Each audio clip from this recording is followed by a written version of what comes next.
அனைவருக்கும் அன்பான வணக்கம். முதல்ல அனைவருக்கும் மிக மனமார்ந்த நன்றியை தெரிவிச்சுக்கிறேன். நீங்கள் அனைவருமே விரும்பி இந்த நாவலை பற்றிய விமர்சனத்தை யூடியூப்பில் பார்த்ததுக்கு முதல்ல என்னுடைய மனமார்ந்த நன்றி. அதுக்கு அடுத்து உங்கள் நேயர்களுடைய விருப்பத்தின்படி அதனுடைய கடைசி முடிவு அதையும் நீங்கள் சொல்லிடுங்க அப்படின்னு நிறைய பேர் கேட்டுக்கிட்டதுனால இந்த பதிவை நான் இன்னைக்கு பதிவிடுறேன். குமரி துறைவி எழுத்தாளர் திரு ஜெயமோகன் அவர்கள் எழுதிய குமரி துறைவி பாகம் 2 கல்யாணத்துக்கு ரெடி ஆயிடுச்சு. ஊர் அத்தனை நாட்டிலிருந்தும் மக்கள் அனைவரும் வந்துட்டாங்க. ஆரல்வாய்மொழி அருகே உள்ள பரகோடி கண்டன் சாஸ்தா ஆலயத்தில் மீனாட்சி அம்மையும் சுந்தரேஸ்வரருக்கும் திருக்கோணம் திருக்கல்யாணம் மிக விமர்சனையாக நடந்துக்கிட்டு இருக்கு. அப்போ இதுதான் முன்னாடி வரைக்கும் நம்ம பார்த்தோம். இந்த கல்யாணம் நடக்கிறதுக்கான ஏற்பாடுகள். வேணாட்டிலிருந்து மன்னர் ஆரல்வாய்மொழிக்கு வந்துட்டாரு. அதை முழுமையாக அனைத்து ஏற்பாடுகளையுமே செய்து கொண்டிருப்பவர் தென்குளம் கட்டளைக்காரன் வீர மார்த்தாண்டன் உதயன் செண்பகராமன். அவர் தான் இப்போ திருக்கல்யாணத்துக்கான அனைத்து ஏற்பாடுகளையுமே செய்துக்கிட்டு இருக்காரு. இதில் மகாராஜாவோட ஆட்கள்னு சொல்லக்கூடியவங்க திவானும் நாராயண குரூப்பு, தலவாய் நாராயண குரூப்பு, அவங்க எல்லாருக்கும் இவங்க 2 பேருக்கும் ஒரு மனக்கசப்பு இருந்துக்கிட்டே இருக்குன்னு சொல்லியிருந்தேன் இல்லையா. இப்போ திருக்கல்யாணம் நடக்க ஆரம்பிக்குது. முறைப்படி ஆதிகேசவ பெருமாளுக்கு செய்ய வேண்டிய முறைகளை செய்து அவங்கள கொண்டு போய் அங்கே இருக்கிற இருப்பிடத்தில் அமர வச்சுட்டாங்க.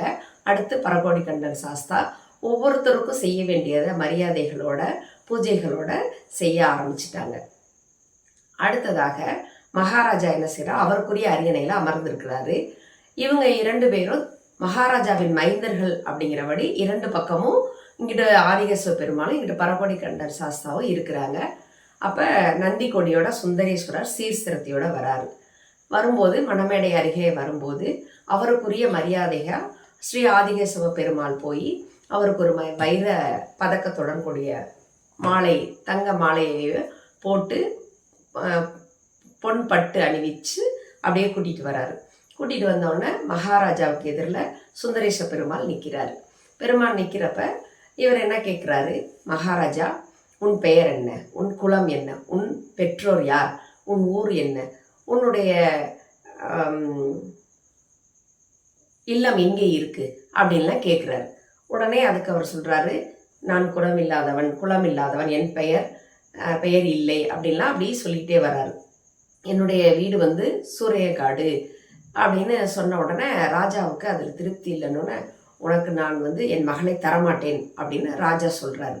உன்னுடைய சிறப்பு ஏதாவது ஒன்று சொல் அப்படின்னு சொல்லும்போது இவர் என்ன சொல்கிறாரு, அவருடைய ஓதுவார்கள் இருப்பாங்க இல்லையா, அவர் சிவபெருமானுடைய சிறப்பு சொல்லி பாடுறாங்க.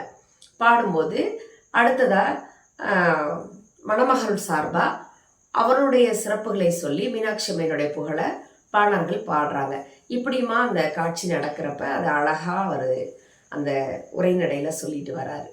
அதற்கு அடுத்ததாக உடனே சரி இவர் கேட்குறாரு, நீ மணமகளுக்கு என்ன சீர் கொடுக்குற அப்படின்னு கேட்டவுடனே அதுக்கு சுந்தரேச பெருமான் சொல்கிறாரு, வெள்ளி பனிமலையை மணிமுடியாகவும் கங்கை ஆறை மேலாடையாகவும் தலையில் சூடுவதற்கு இளம்பெரியாகவும் அப்படின்னு சொல்லி சில பொருள்கள் எல்லாத்தையும் சொல்கிறாரு.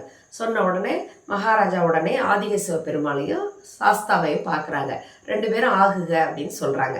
உடனே சொன்ன உடனே அவரும் சரி சம்மதிக்கிறேன்னு சொன்ன உடனே சுந்தரேச பெருமானை மணவறையில் போய் உட்கார வைக்கிறாங்க. உடனே மணப்பெண்ணை அழைச்சிட்டு வாங்க அப்படின்னு சொன்ன உடனே அந்த எல்லாமே இந்த ஓதுவார்கள் சைகை மொழியிலே ஒருத்தருக்கு ஒருத்தர் சொல்லிக்கிற மாதிரியான காட்சிகள் நடக்குது. இப்போ நம்ம எல்லாருமே அதை படிக்கிறப்போ அந்த கல்யாணத்தில் நாமளும் சேர்ந்து அந்த இடத்துல இருக்கிற மாதிரியே ஒரு கற்பனை உணர்வை ஆசிரியர் கொண்டு போகிறாரு.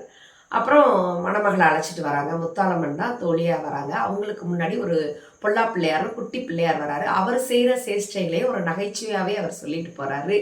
அப்புறம் கன்னியாகுமரியிலேருந்து திருமஞ்சன நீர் கொண்டு வந்தாச்சா, மீனவ பட்டவர்கள் அவங்க மீன்குடியில் பிறந்த மீனம்மையோட சேர்ந்த பட்டாவக்காரர்கள்லாம் வந்துட்டாங்களா அப்படின்னு கேட்குறாங்க. எல்லாருமே வந்து அப்படின்னு. எங்கே இருக்குது அப்படின்னா இப்போ அந்த பக்கம் தெற்கு பக்கத்தில் ஒரு இதில் மஞ்சள் நீராட்டுக்கு ஏற்பாடாக இருக்குது. அப்போ சொன்ன உடனே கன்னியாகுமரியிலேருந்து வந்த திருமஞ்சன நேரை வச்சுருக்காங்க இங்கே. உடனே அம்மையை கூட்டிகிட்டு வராங்க. அம்மை வந்து நாணத்தோடு வராங்க. கேட்டுட்டு அம்மைக்கு திருமஞ்சன நீராட்டு விழா ஏற்பாடாகுது. இந்த புல்லா பிள்ளையார் முண்டி அடிச்சுட்டு அந்த பக்கத்தில் இருக்க கூரைக்குள்ளே போகிறாரு. உடனே சிவாச்சாரியார் ஒரு கோழி எடுத்து ஒரு குச்சி எடுத்து அவரை தட்டும்போது அவர் ஒரு ஒரு விதமான அந்த சேஷ்டைகள்லாம் நல்லா இருக்குது, ஒரு நகைச்சுவையாக கொண்டு போகிறாரு. அதுக்கு பிறகு மஞ்சள் நீராட்டினதுக்கப்புறம் சுந்தரேச பெருமான் கொண்டு வந்த பட்டுப்புடவைகள், நகைகள், வைரம் அனைத்தையும் போட்டு நல்லா அலங்காரம் பண்ணி அம்மையை அழைச்சிட்டு வந்து மணமேடையில் உட்கார வைக்கிறாங்க. அம்மை வந்து திருமண ஏற்பாடுகள் நடக்க ஆரம்பிக்குது. இப்போ வந்து கடைசியாக இது உட்கார்ந்ததுக்கப்புறம் மங்கள நான் பூட்ட வேண்டிய நிகழ்ச்சி வந்துருச்சு. அதுக்கு இடையில் அரசர் வந்து உள்ளுக்குள்ளே பதட்டமாகவே இருக்கார். அதுக்கப்புறம் சிவாச்சாரியார்கள், சிவீந்திர சிரமட நம்பூதிரி திருமேனி, அவர் 7 சிவாச்சாரியார்கள் சூழ எல்லாம் மங்கள நாளோட வாழ்த்தொலி வாழ்த்துறாங்க. தென்னானுடைய சிவனே போற்றின்னு மங்கள நான்கள் பல வகையான வாத்தியங்கள் முழங்க வாழ்த்தொலி இதுவன்னு திருமங்கள நானை எடுத்து ஆதிகேச பெருமான் கொடுக்க சுந்தரேச பெருமான் மீனாட்சி அம்மைக்கு திருமங்கல்யத்தை போட்டுறாரு. இந்த நிகழ்ச்சி நடந்து முடிஞ்சு எல்லா ஊர்லேருந்து வந்தக்கூடிய மக்கள், அரசர்கள் அத்தனை பேரும் வந்து மீனாட்சி அம்மன் அருள் பெற்று வழிபட்டு மன்னர்கிட்டையே ஆசீர்வாதம் வாங்கிட்டு போகிறாங்க. அன்றைய இரவு ஃபுல்லாக முடிஞ்சிடுது. எல்லாம் முடிஞ்ச உடனே கடைசியாக மகாராஜா அவருடைய இருப்பிடத்துக்கு போகிறாரு. இந்த உதயன் வீரமார்த்தான் அப்படியே ஒரு விதமான பதட்டத்தோடே எதுவும் நடந்துடக்கூடாது அப்படிங்கிற ஒரு இதோடையே இருக்கார். அம்மை வந்து வேணாட்டிலேருந்து மதுரை போகிற வரைக்கும் எந்த விதமான தடங்களோ தவறுகளோ நடந்துடக்கூடாதுங்கிறதுல ரொம்ப ரொம்ப கண்ணு கருத்துமாக ஒவ்வொன்றையும் பார்த்து பார்த்து செய்கிறாரு. இருந்தாலும் மனசுக்குள்ளே ஏதோ ஒரு தப்பு நடந்துருங்கிற ஒரு அச்ச உணர்வு இருந்துக்கிட்டே இருக்குது. இப்போ திருமணம் முடிஞ்சு அந்த இரவு போய் அவங்கவுங்க படுக்கை இறக்கி எல்லா அரசர்களுக்கும் அவங்கவுங்க ஒதுக்கப்பட்ட இடத்துக்கு போயிட்டாங்க. ராஜாவும் என்ன செய்கிறாரு, அவருக்கு ஒதுக்கப்பட்ட படுக்கை அறையில் போய் படுத்திருக்காரு. இவரும் போய் ஒரு தூரத்தில் ஒரு ஏதோ ஒரு கொட்டகையில் போய் படா முடிஞ்சிச்சுன்னு சொல்லி படுத்துட்டார். யார்? வீரமார்த்தாண்டன் உதயன் செண்பகராமன். படுத்து கொஞ்சம் நேரத்தில் அப்படியே கண்ணை மூடி அந்த திருக்கல்யாண நிகழ்வுகள் அப்படியே கண்ணுக்குள்ளே பார்த்துட்டே இருக்காரு.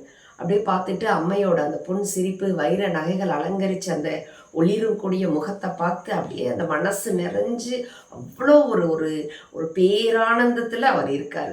அப்படியே தூங்கிட்டார். தூங்கி திடீர்னு பார்த்தீங்கன்னா ஒருத்தர் வந்து சேவகன் வந்து எழுப்புறாரு. எழுப்பினோடனே இவர் அப்படியே கண் முழிஞ்சு அப்படியே ஏன்னா 8 நாட்கள் வந்து ரொம்ப தீவிரமான ஒரு அலைச்சல், தீவிரமான ஒரு நடவடிக்கைகள், எல்லா செயல்பாடுகளும் இவர் தான் இழுத்து போட்டு செய்கிறாரு. அப்போ வந்து எழுப்பினோடனே இவர் எந்திரிச்சு ஒரு தூக்க கலக்கத்தில் என்னன்னு கேட்குறாரு. மகாராஜா உங்களை பார்க்க திவான் வந்திருக்காரு, மகாராஜா இல்லை, எங்கே இருக்காரு அப்படின்னு கேட்குறாரு. உடனே இவர் ஒன்றும் புரியல. மகாராஜா அவருடைய அறையில் தானே இருக்காருன்னு ஒரு தூக்க கலக்கத்திலே சொல்கிறாரு. அவர் தான் கடைசி இது முடிஞ்சு அம்மன் வந்து பள்ளியறைக்கு போனதுக்கு பிறகு மகாராஜாவோட படுக்கை அறைக்கு போயிட்டாரே அப்படின்னு. உடனே இல்லை மகாராஜாவை காணோம் அப்படின்னு.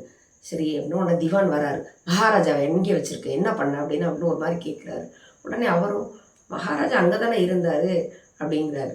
கடைசியாக யார் எங்கே வச்சுருந்தீங்க அப்படின்னு. அப்புறம் அவர் சொல்கிறாரு இந்த இடத்துல அப்போ சம்பிரதி யார் அவருக்கு, அப்போ சம்பிரதிங்கிறது மெய்காப்பாளர். அப்போ அவர் யார் மகாராஜாவை பார்த்துக்கிட்டு இருந்தது அப்படின்னு. உடனே அவர்கிட்ட போய் கேட்டால் நான் அந்த கடைசி வரைக்கும் மகாராஜா தூங்குற வரைக்கும் அந்த விசிறியால் வீசிட்டு தான் இருந்தேன். அவர் வந்து கொஞ்சம் மனசு ரொம்ப ஒரு வில்ல கொண்டு குத்தின மாதிரி ஒரு இதாக இருக்குன்னு ஒரு மன உளைச்சல்லே இருந்தார். அப்புறம் வந்து திண்ணையில் உட்கார்ந்தாரு, அதுதாங்க தெரியும், அதுக்கப்புறம் என்ன நடந்துச்சுன்னு தெரியல அப்படின்றார். நீ என்ன பண்ணிகிட்டு இருந்த அப்படின்னு அவரை கோவமை பார்த்துட்டு, சரி இப்போ வந்து மகாராஜா பக்கத்தில் ஏதாவது ஒரு ரொம்ப உக்கிரமான தெய்வமுள்ள கோயில் ஏதாவது இருக்கா அப்படின்னு கேட்குறாரு. இருக்கு, அங்கெல்லாம் தேடி பார்த்துட்டோம், அங்கெல்லாம் இல்லை அப்படின்னு. உடனே திரும்ப யோசிச்சுக்கிட்டே இருந்துட்டு பக்கத்தில் அதுக்கும் தாண்டி பக்கத்தில் வேறு என்ன ஊர் இருக்குன்னு அப்புறம் அவர் என்ன சொல்கிறாரு, பெருமாள்புரத்தில் உச்சினி மாகாளியம்மன் கோவில் இருக்குது, அங்கே போயினா பார்க்கலாம் அப்படின்னோடனே உடனே அவர் பக்கத்தில் வந்து அந்த குதிரையை ஓட்டிகிட்டு போகிறதுக்கு ஒருத்தரை கூட்டிகிட்டு இவரும் அந்த குதிரையை வழிகாட்ட சொல்லி பின்னாடியே போகிறாங்க. போய் விடியறதுக்குள்ளே அம்மன் இன்னும் நேரம் இருக்குது, இந்த செய்தியை போய் வேறு எங்கேயும் பரப்பாதீங்க, மகாராஜா வெளியில் காணோங்கிற செய்தியை யார்கிட்டையும் சொல்லக்கூடாது அப்படின்னு சொல்லிட்டு இவர் போகிறார் அந்த கோயிலுக்கு. அங்கே போய் குதிரையை 2ஐயும் கட்டிட்டு அந்த மரத்தடியில் ஒருத்தர் சொல்கிறார், அப்பா சர்வாதிகாரா வந்துட்டீங்களா, நல்ல வேலை பாடி அப்படின்னு சொல்லி அவர் சொன்ன உடனே ராஜா உள்ளதான் இருக்காரு அப்படின்னு சொல்றாரு. உடனே மெதுவாக போய் உள்ளே போகிறாரு. அங்கே ஒரு மூங்கிலில் செய்யப்பட்ட ஒரு கோயிலில் ரொம்ப உக்கிரமான அந்த அந்த காளிக்குரிய தோரணையோட அந்த அம்மன் இருக்காங்க. அந்த பாதத்தில் மகாராஜா அப்படியே பிரமித்து ஒரு ஒரு ஒரு விதமான உணர்வுகள் எதுவுமே இல்லாமல் வெறித்தமாக அப்படியே உட்காந்து கழுத கண்களோட உட்காந்துருக்காரு. உடனே இவர் போய் பக்கத்தில் இவரும் உட்கார்றாரு. உட்காந்து மகாராஜாட்ட மெதுவாக பேசி, நம்ம அம்மையை வந்து நல்லபடியாக வேணாட்டிலேருந்து மதுரைக்கு அனுப்பணும். இன்னும் கொஞ்சம் நிமிடங்கள் கொஞ்சம் நேரங்கள் தான் இங்கே இருப்பாங்க அம்மா. அதன் வரைக்கும் அம்மனுடைய அருள் பார்வை நம்ம பக்கத்தில் இருந்து பார்த்துக்கிட்டே இருக்கிறதுக்கான ஒரு வாய்ப்பை நம்ம இழந்துடக்கூடாது. அதுக்கப்புறம் மதுரைக்கு நம்ம போய் பார்க்கறதுங்கிறது ரொம்ப சாத்தியப்படாது. அப்போ போகிறப்ப விட நம்ம இருக்கிற வரைக்கும் இங்கேயே பார்த்துக்கலாம், வாங்க நல்லபடியாக அவங்கள அனுப்பி வைக்கணும்னு கூப்பிடுறாரு. கூப்பிட்ட உடனே இவர் ஒரே கண்ணிலேருந்து தாரையாக தண்ணீர் வருது. என் மகாலட்சுமி, என்னுடைய ஐஸ்வர்யம் எல்லாமே போகுதே, என்னை விட்டு போகுதே, என்னுடைய நாட்டில் வந்து முதவி குடிகொன்றுமே அப்படின்னு அப்படியே ராஜா வந்து பெதற்றாரு. அவருக்கு என்ன செய்யறதுன்னு ஒன்றுமே புரியல. உடல்லாம் நடுங்குது. அப்படியே சாப்பாடு இல்லாமல், தண்ணி இல்லாமல், சோர்வு, எல்லாம் கவலை எல்லாம் கலந்த நிலையில் ஒரு மகாராஜாவுக்கு காய்ச்சல், உடம்பு ஃபுல்லாக அப்படியே பக்கத்தில் நின்னா அனல் தெரிக்கிற மாதிரியான ஒரு காய்ச்சல். உடனே இவர் மெதுவாக அவரை கையை பிடிச்சி கூட்டிகிட்டு வராரு. அந்த அனல் அடிக்கிறது நல்லா தெரியுது. மெதுவாக குதிரையில் கொண்டு வந்து அந்த திருக்கல்யாண மண்டபத்துக்கு வந்துட்டாங்க. ராஜா இருக்கிற இடத்துக்கு போன உடனே சிவாச்சாரியாரெல்லாம் கேட்குறாங்க, என்னன்னு. ஒன்றும் இல்லை, இப்போ வந்து அவரை குளிக்கெல்லாம் ஒன்றும் வைக்க வேணாம், அவரை மேலே மட்டும் லைட்டாக இது பண்ணிவிட்டு தொடச்சிட்டு அவரை திரும்ப மணப்பந்தலுக்கு கூட்டிகிட்டு வாங்க அப்படின்றாங்க. இவருக்கு ஏதாவது முதல்ல இளநீர் ஏதாவது கொடுங்க, அந்த அந்த வெம்மையை குறைக்கும் அப்படிங்கிறாங்க. முடிஞ்சு கூட்டிகிட்டு வந்து உட்கார வச்சிடுறாங்க. அதற்குள்ள அம்மைக்கு சுந்தரச பெருமானுக்கான அலங்காரம் எல்லாமே நடந்து முடிஞ்சு அவ்வளோ ஒரு பொலிவோட புது மணமகள் பெண்ணோட வந்து சுந்தரேச பெருமான் மணமேடையில் அமர்ந்துடுறாரு. இப்போ வந்து வழி அனுப்பணும். ஒவ்வொருத்தராக வந்து எல்லாரும் ஆசீர்வாதம் வாங்கிட்டு அம்மனை நல்லபடியாக அனுப்பி வைக்கிறதுக்கான ஏற்பாடுகள் நடந்துக்கிட்டு இருக்கு. அம்மையை கொண்டு போய் ஒரு யானை பல்லக்கு பக்கத்தில் அந்த பல்லக்கு அலங்கரிச்சிருக்க விதமே ரொம்ப அருமையாக இருக்கும். உட்கார வச்சுட்டாங்க. முன்னாடி யானை ஒரு அழகான ஆடைகள்லாம் போட்டு அலங்காரம் பண்ணி, யானை, மீன் கொடி, அப்புறம் சுந்தரேச பெருமானோட நந்தி கொடி எல்லாம் ஏற்பாடாகி வரிசையாக போயிட்டு இருக்காங்க. இதில் வந்து இந்த முத்தாலம்மன் என்ன செய்கிறாங்க, அழுகிறாங்க தோழியை விட்டு பிரியும் போது. இந்த பொல்லா பிள்ளையார், குட்டி பிள்ளையார், நானும் போவேன் அப்படிங்கிறாரு. அப்புறம் அவங்கள 2 பேரையும் ஆசுவாசப்படுத்தி அப்புறம் அம்மை சுந்தரேச பெருமான் பல்லக்கில் போகிறாங்க. பல்லக்கில் போய் ஏறுறதுக்குள்ளே அதுக்கு அடுத்ததாக இந்த பக்கம் பின்னாடி இவர் என்ன செய்கிறாரு, சீர்களை போய் உதயன் மார்த்தாண்டன் என்ன செய்கிறாரு, சீர்கள் 108 வண்டிகளில் சீர்கள். அந்த சீர்கள் தான் என்ன ஆகுது அப்படின்னா, ஒவ்வொரு வண்டியிலையும் ஒவ்வொரு நாட்டு ராஜாக்களும் அதற்கான ஏற்பாடுகளை எடுத்துக்கிட்டது. அந்த ஒவ்வொரு வண்டியிலையும் ஏற்றக்கூடிய பொருள்களோட வரிசையை பார்க்கும்போது ரொம்ப பிரமிப்பாக இருக்கும். இவ்வளோ பொருள்களா அப்படின்னு. ஒரு வண்டி நிறைய வைரம், தங்கம், வெள்ளி, செம்பன், இப்படி அத்தனை நகைகள் சேர்ந்து ஃபுல்லாக ஒரு வண்டியில். அப்புறம் அம்மனுக்குரிய ஆடைகளில் பட்டு வகைகள்லே பல வகையான பட்டு, பருத்தி ஆடைகள், இந்த ஜரிகை போட்ட கரை இருக்குது பார்த்தீங்களா, அதில் ஒரு 100 வகையானது.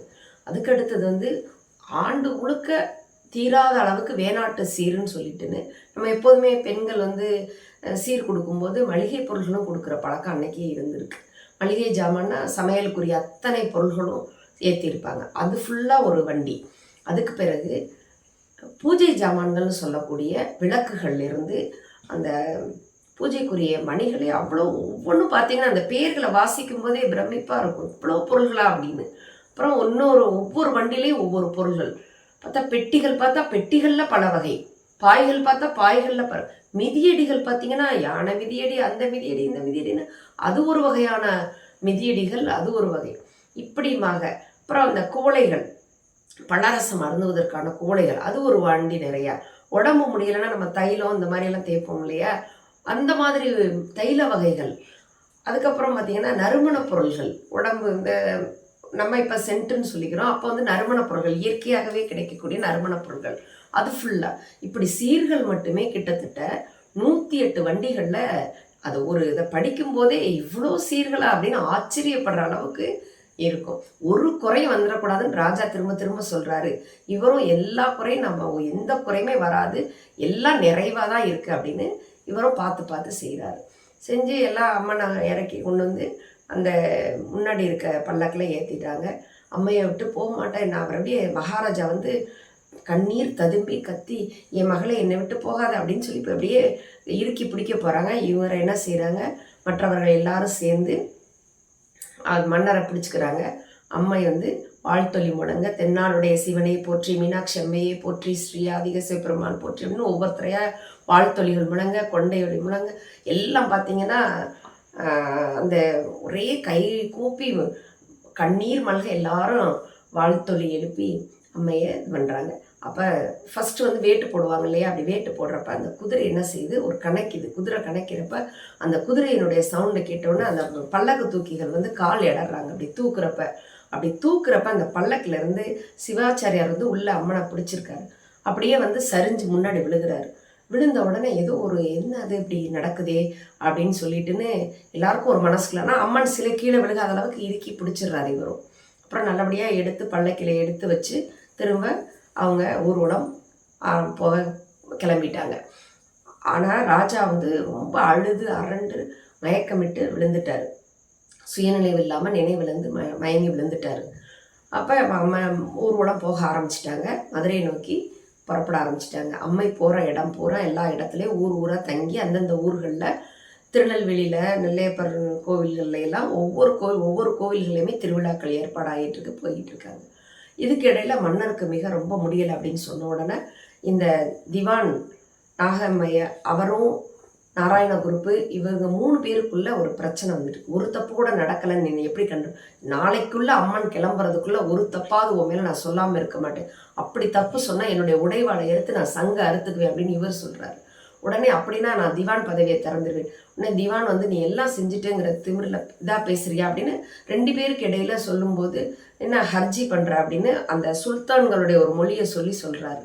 அப்போ உடனே திவானுக்கு ரொம்ப என்னை அவமரியாதை பண்ணிட்ட அப்படின்னு சொல்லிட்டுன்னு இவங்க 3 பேருக்கு இடையில நடந்த பிரச்சனையை இன்னொருத்தர் வெங்கப்ப நாயக்கர்கிட்ட சொல்கிறாங்க. அவர் வந்து எரிச்சல் படுறாரு.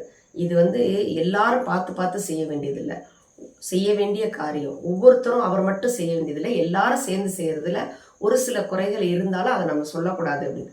இன்னும் அவர் மட்டும்தான் செய்கிறாரா, இவர் மட்டும்தான் செய்கிறாரா அப்படின்லாம் நினைக்காதீங்கன்னு இவர் சமாதானப்படுத்த முயற்சி பண்ணுறாரு. இடையில இவங்க என்ன செய்கிறாங்க, ஒருத்தருக்கு ஒருத்தர் சொல்லும்போது நான் இந்த திவானுங்கிற பட்டத்தை நான் வந்து இன்னையிலேருந்து நான் திறந்துடுவேன், ஒரு தப்பு நான் உன் மேலே கண்டுபிடிக்கிறேன்.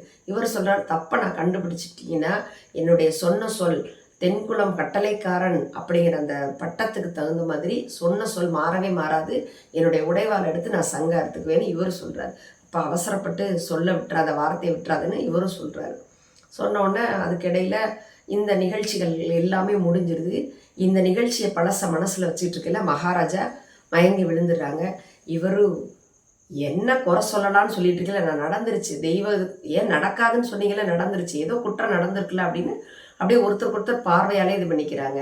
கடைசியாக மகாராஜாவுக்கு முதல்ல வைத்தியம் பார்க்கணும், அவருக்கு வந்து வலிப்பு வந்துட்டுது, நீங்கள் இங்கே பிரச்சனை பண்ணிட்டு இருக்காம முதல்ல அவரை கவனிங்க அப்படிங்கிறாங்க.